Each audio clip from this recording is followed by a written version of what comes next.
Meine Zeit in Laos war geprägt von Lichtern, Langsamkeit, Musik und einer kleinen Existenzkrise.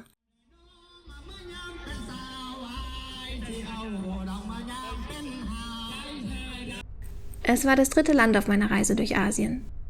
Laos wirkt wilder und ursprünglicher als Vietnam oder Thailand.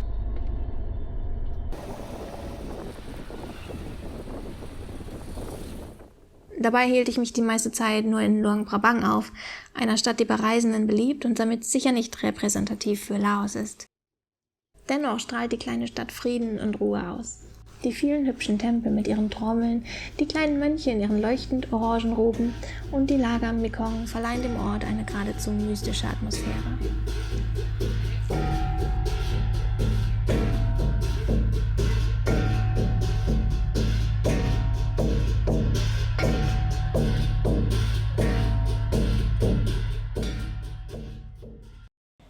Ich fühlte mich jeden Tag aufs Neue zu den Klängen aus den Tempeln hingezogen.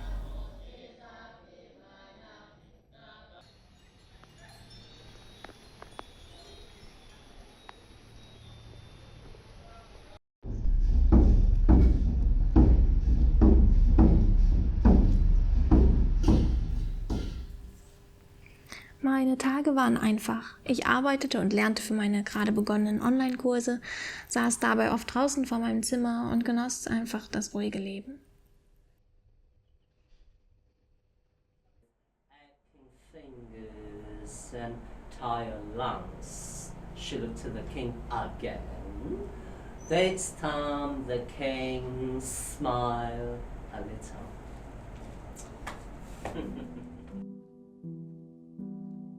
Nach 2 Wochen in Laos erhielt ich die Zusage für eine tolle Stelle, auf die ich mich beworben hatte und die wie gemacht für mich schien. Spannend, entwicklungsfähig und eine willkommene Abwechslung zur Selbstständigkeit.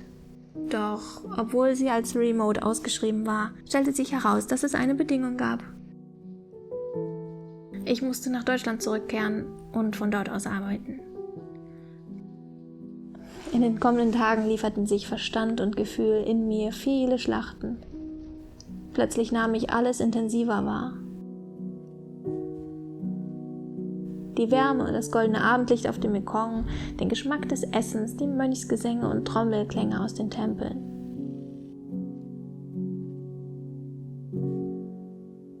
Sie schienen alle wie ein Gegenentwurf zu dem Leben, das mich in Deutschland erwarten würde.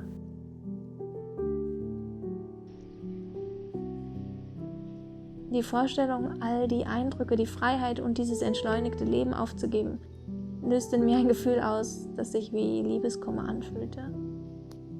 Aber eine Sache, die ich mir für meine Reise vorgenommen hatte, war es doch zu üben, konsequent im Einklang mit meiner Intuition zu handeln. Und die schien beim Gedanken an eine Rückkehr geradezu hysterisch zu reagieren.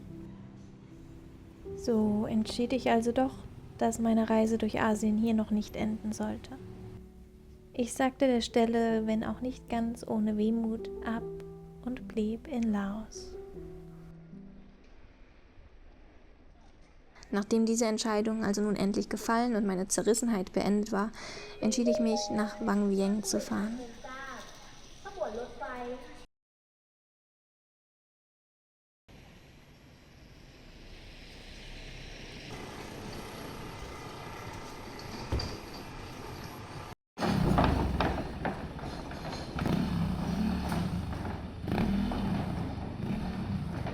Yeah, I like wellness, a little bit of a party sometimes.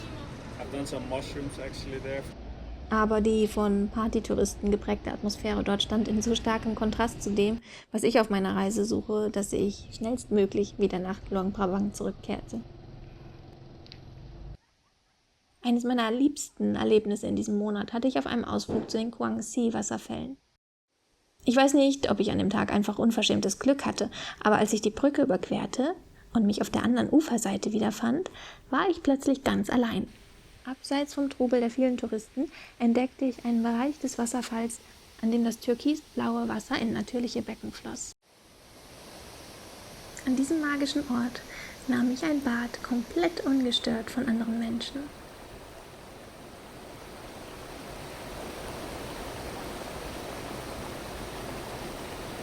Es ist für mich fast unmöglich, in Worte zu fassen, wie magisch ich solche Momente finde, weil es für mich tatsächlich kaum etwas Schöneres gibt, als alleine irgendwo in der Natur zu sein und in einem Bach oder Flusslauf zu baden.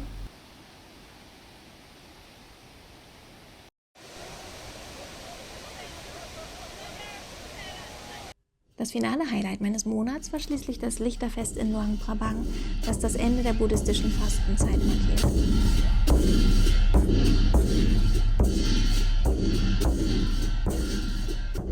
Jeder Tempel wurde von den Mönchen hingebungsvoll mit bunten Lichtern geschmückt und mehr Klänge denn je tönten durch die Gassen.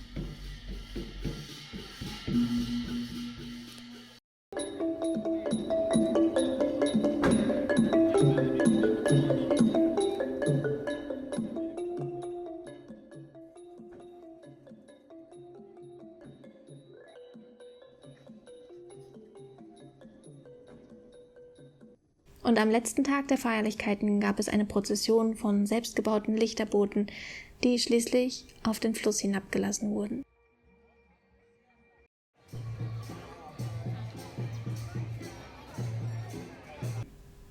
Außerdem setzten die Menschen kleine Boote aus Bananenblättern, sogenannte Kratons, mit Kerzen, Blumen und Räucherstäbchen auf dem Mekong aus. Laut einer Legende sollen diese Lichter und Boote den Schlangenwesen, die Nagas genannt werden und als Beschützer des Mekong verehrt werden, den Weg leuchten und dabei um ihren Schutz und Segen bitten.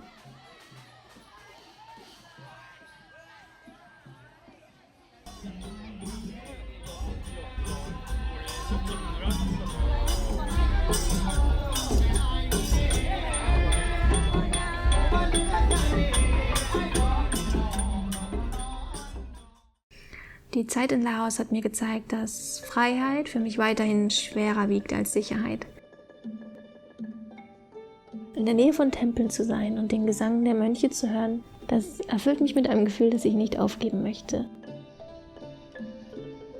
Und auf meiner nächsten Station wollte ich noch mehr davon in meinen Alltag holen.